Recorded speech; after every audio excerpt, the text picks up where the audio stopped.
Hey, I'm Susan Adams from Louisa East. I teach third grade, and my strategy that I want to implement this year is dry erase tables.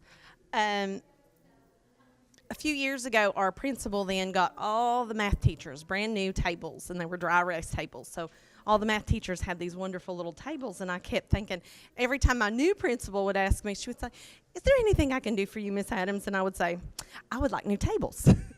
So when this grant came up and she said, "You really need to write this grant." So I thought, okay, there we go.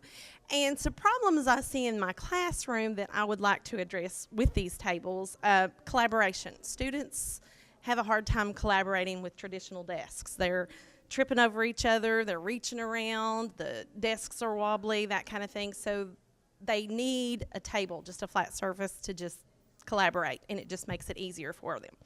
Also, student engagement. Of course, these are whiteboard tables. Kids love to write on those things. They love those markers, and they just enjoy. It's fun. It's engaging. And when I'm throwing content out there, they're actually able to write it down and use that kind of stuff. Formative assessment is another thing I want to address here is with the tables, because the formative assessment is so critical. And by doing the pencil and paper formative assessment, you're having to check that a little bit later, and you're like, "Oh, Johnny didn't get it. I should have got that." But with those whiteboard tables, you can go around and go, hey, you didn't get what quotation marks, where the quotation marks need to go, or you didn't get this reading in the text, or you didn't know who the character was in the story, you didn't know what the character trait was in the story. So you can kind of get it right then, and you're not waiting till the end of the day or whenever you get a second, which is never, to address the problem.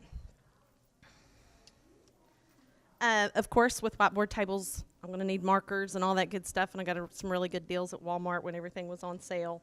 My research question is basically going to be, will dry erase tables be an effective tool for learning in the reading and language arts classroom? And I do believe, especially when I talked with my colleagues that are using the math table, using them for math, I see it in their classroom. I see the excitement.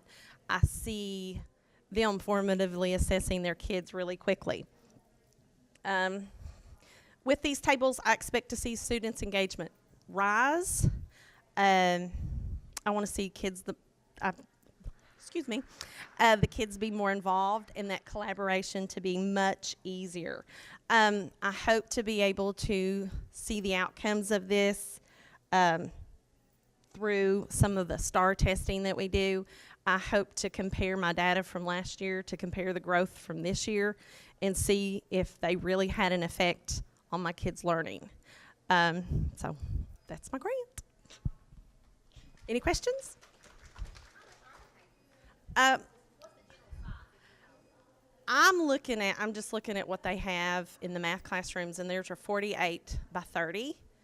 And they were $258 through school specialty supply.